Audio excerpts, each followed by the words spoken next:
Now let's go to some additional questions from our panel and answers. We're doing a great job here. Jim, let's talk about somebody who's received a notice in the mail. They have not been keeping up with their mortgage. Let's be helpful to them. They may have called 211, but what should their first step be? Because as we saw earlier, a lot of people simply panic and don't do anything. Well, and if what we're talking about is the first notice from their lender that says you're in default, okay? So we're not talking about a foreclosure action, and I think that it's important for people to understand you can be in default without having a foreclosure action filed against you. In fact, most times, you know, you have to be in default by 90 days or more before there's a foreclosure action that's filed against you. So if you get a notice that you're in default, the first thing you need to do is check and make sure that the records that the lender's sending you and the fact that they're telling you you're in default coincides with what you know to be true. I mean, you know, look and see, did I pay?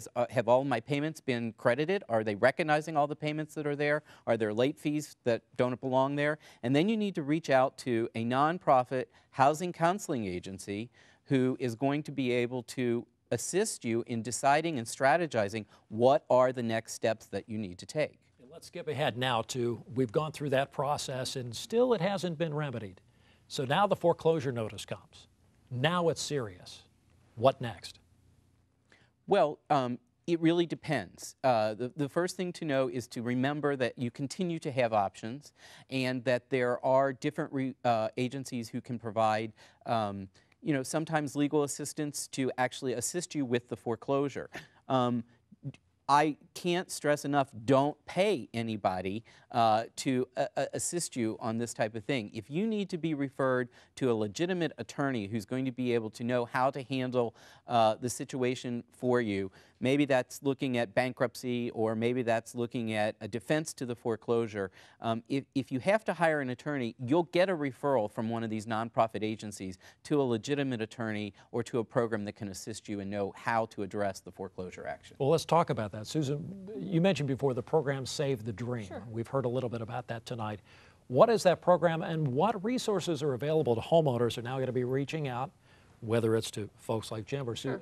or Beth or anybody here in their community, and what's available through Save the Dream? Sure. At any stage in the foreclosure, whether it's that first notice of default or at when they receive their actual court papers, if they call the Save the Dream hotline, one of the trained operators will take them through just some simple questions, and then they'll figure out where they are in the process. They're going to give them some information, but the biggest part of that's one stop to get them to the right place. So they'll get them to an appropriate housing counselor, so a non-profit housing counselor. I know we keep on saying that, but I can't say that enough. Or we'll get them through one of the partner legal aids throughout the state who've partnered with us, and they will either arrange for them, if they qualify, to meet with a pro bono attorney, one of the 1,300 pro bono attorneys who've signed up to assist, or a legal aid attorney. How do I find Save the Dream? This is all on your website, I take it. You can find that through ThinkTV.org. Right. We'll link you right over to that. But is that where I start? You can start there, or you can call the hotline, which I've memorized, which is 1-888-404-4674.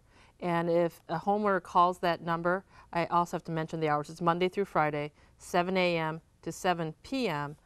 We can get them referred to the right place. And again, to a legitimate, nonprofit housing counselor who will provide them free assistance. And the direct website for that is savethedream.ohio.gov. That's right. And for people at home, if you don't have web access at home or at work, go to any public library in Ohio and they would be more than glad to help you find that website.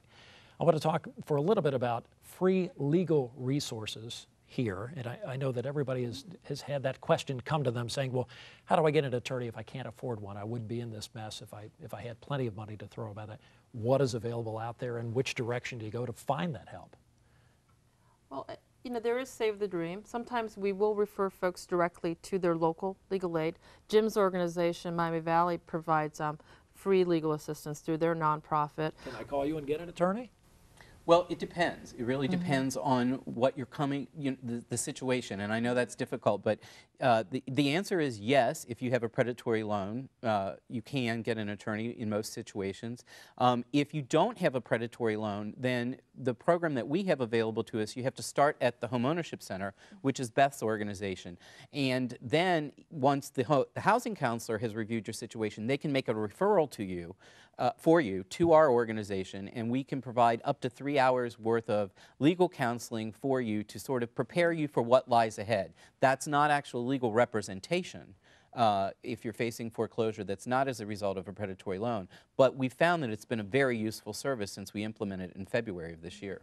So we talked about those homeowners reaching out, getting out there, checking out those resources. Beth, I want to ask you though, what's available to protect homeowners legally? What's out there to protect us from all the things that are happening? Is there much protection available to you? Is the law on our side? Well, the law isn't on our side as much as we would like for it to be. It's getting a little bit better, but one of the reasons we're emphasizing the outreach to the nonprofit organizations is that there are a bunch of these scam organizations who aren't really doing anything illegal, but they're charging people significant amounts of money to do something or to not do anything, but they might be able to do something that could be free instead. So, you know, the laws still need to be tightened in terms of protecting consumers. So we're on our way there. We're not all the way there yet. There are a lot of scams, and I think a couple of people have mentioned that scams are out there. Who's seeing, what is most prevalent right now? Do you mind if Bait and switch? Send us your money, send us a check now for $1,200, we'll solve your problems? Do you mind if I take this real quick? Yeah. We're seeing three primary things. When it comes to rescue scams, what you see is folks who offer loan mods and then really do nothing. People who do deed transfer the deed back to us and you can buy back the house from us. And then the other thing that we're seeing is they're saying that they're affiliated with the federal or local government and they're not, and that they can offer special bailout funds. Today we actually filed a lawsuit against USHA, U.S. Homeowners Assistance in Hamilton County, part of the FTC Operation Loan Lies, they're calling it. And aside from the lawsuit, the big message from that is you should never pay anyone to assist you out of your, for housing counseling or other pieces, and that there is free, good help available. And that's the big message we're trying to do with that. And it's readily available all right here in the Miami Valley. Yes. That's the good news in all of this.